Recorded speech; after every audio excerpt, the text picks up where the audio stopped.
नमस्कार भाई। आप सभी साथियों का हार्दिक स्वागत है आपके अपने YouTube चैनल एजुकेशनल ग्रुप के अंदर। जैसा कि आप साथियों को बताइए भाई, हमने हरियाणा जीके की प्रीवियस ईयर क्वेश्चन सीरीज को शुरू किया हुआ है। आज का हमारा ये पार्ट नंबर 8 रहने वाला है। 7 पार्ट हम ऑलरेडी अपलोड कर चुके हैं भाई। अगर आप चैनल पर पहली बार आए हैं तो वीडियो को लाइक और चैनल को सब्सक्राइब जरूर कीजिएगा भाई, ताकि आने वाली वीडियो का नोटिफिकेशन आप तक पहुँच सके। दोस्तों, अगर आप सीईटी की तैयारी कर रहे हैं तो ये वीडियो आपके लिए ज़रूर बेहतरीन रहने वाला है। तो चलिए हमारी वीडियो को शुरू करते हैं। आज का हमारा पहला प्रश्न रहने वाला भाई, हरियाणा में राज्यपाल के रूप में सर्वाधिक कार्यकाल किसका रहा है? राज्यपाल के रूप में सर्वाधिक कार्यकाल किसका रहा है? तो राइट आंसर हो जाएगा BN चक्रवर्ती का। राज्यपाल के रूप में सर्वाधिक कार्यकाल BN चक्रवर्ती का रहा है। हमारा अगला प्रश्न है, नवग्रह कुंडों के स्थापित होने के कारण हरियाणा में किस स्थान को छोटी काशी कहा जाता है? यानी नवग्रह कुंडों के कारण हरियाणा में किस स्थान को छोटी काशी कहा जाता है? तो राइट आंसर हो जाएगा भाई कैथल। कैथल को छोटी काशी कहा जाता है नवग्रह कुंडों के कारण। हमारा अगला प्रश्न है भाई, सिही गांव में किस संत कवि की जन्मभूमि माना जाता है? यानी सिही गांव को किस संत कवि की जन्मभूमि माना जाता है? तो राइट आंसर हो जाएगा हमारा संत सूरदास की। यानी संत सूरदास जी का जन्म कहाँ हुआ है? सिही गांव फरीदाबाद के अंदर। हमारा अगला प्रश्न है, पश्चिमी यमुना नहर द्वारा हरियाणा के किस जिले में सिंचाई की जाती है? जो पश्चिमी यमुना नहर है उसके द्वारा हरियाणा के किस जिले में सिंचाई की जाती है?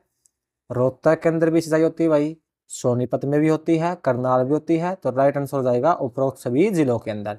तो पश्चिमी यमुना नहर द्वारा रोहतक, सोनीपत, करनाल यानी इन तीनों जिलों के अंदर सिंचाई होती है। हमारा अगला प्रश्न है, सिदारा उपहार बेटी या बहन को किस अवसर पर दिया जाता है? जो सिदारा उपहार है बेटी या बहन को किस अवसर पर दिया जाता है? तो राइट आंसर हो जाएगा भाई तीज के अवसर पर।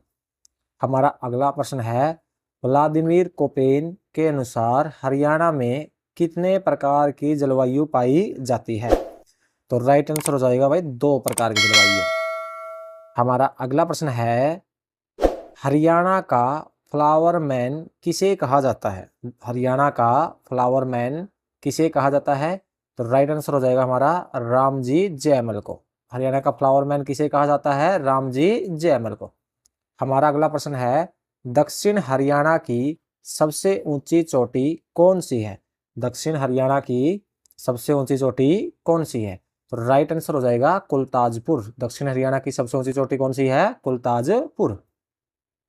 हमारा अगला प्रश्न है, किसे 4 लाइनों वाला कवि कहते हैं? किसे 4 लाइनों वाला कवि कहते हैं? तो राइट आंसर हो जाएगा सुरेंद्र शर्मा को। सुरेंद्र शर्मा को 4 लाइनों वाला कवि कहा जाता है। हमारा अगला प्रश्न है, उत्तर भारत का खजुराहो किस मंदिर को कहा जाता है? उत्तर भारत का खजुराहो किस मंदिर को कहा जाता है? तो राइट आंसर हो जाएगा भीमा देवी मंदिर को। भीमा देवी मंदिर को उत्तर भारत का खजुराहो कहा जाता है। हमारा अगला प्रश्न है, अयोध्या प्रसाद गोयालिया ने उर्दू साहित्य में खालिस्तान शुरू किए? अयोध्या प्रसाद गोयालिया ने उर्दू भाषा में खालिस्तान शुरू किए? तो राइट आंसर हो जाएगा शायरी। उन्होंने उर्दू भाषा के अंदर शायरी शुरू की।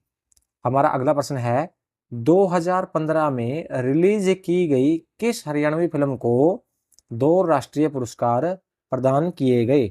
2015 के अंदर ऐसी कौन सी फिल्म रिलीज हुई थी जिनको 2 राष्ट्रीय पुरस्कार प्रदान किए गए? तो राइट आंसर हो जाएगा पगड़ी, जो कि 2015 के अंदर आई थी। इसको 2 राष्ट्रीय पुरस्कार प्रदान हुए थे। हमारा अगला प्रश्न है, 1688 में बंगानी के युद्ध के बाद गुरु गोविंद सिंह पोटा साहिब से आनंदपुर जाते समय कहाँ ठहरे थे? जो 1688 के अंदर युद्ध हुआ था वहां पर गुरु गोविंद सिंह पोटा साहिब से आनंदपुर आते हुए कहाँ ठहरे थे? तो राइट आंसर हो जाएगा गुरुद्वारा नाड़ा साहिब के अंदर। हमारा अगला प्रश्न है, निम्नलिखित कथनों पर विचार कीजिए। पहला कथन है, चोप हरियाणा में निर्मित शॉल का एक रूप है। जो चोप है वो हरियाणा के अंदर निर्मित शॉल का रूप है। शॉल इस रूप को फुलकारी के नाम से भी जाना जाता है। तो उपयुक्त में से कौन सा कथन सही है? तो चोप जो कि शॉल का एक रूप है ये भी सही है, और शॉल को फुलकारी के नाम से भी जाना जाता है। तो यानी दोनों कथन सही है। तो हमारा राइट आंसर हो जाएगा सी, ए व बी दोनों। हमारा अगला प्रश्न है NH71A। NH71A हरियाणा के किन दो शहरों को जोड़ता है? तो राइट आंसर हो जाएगा रोहतक पानीपत को। NH71A रोहतक और पानीपत को जोड़ता है।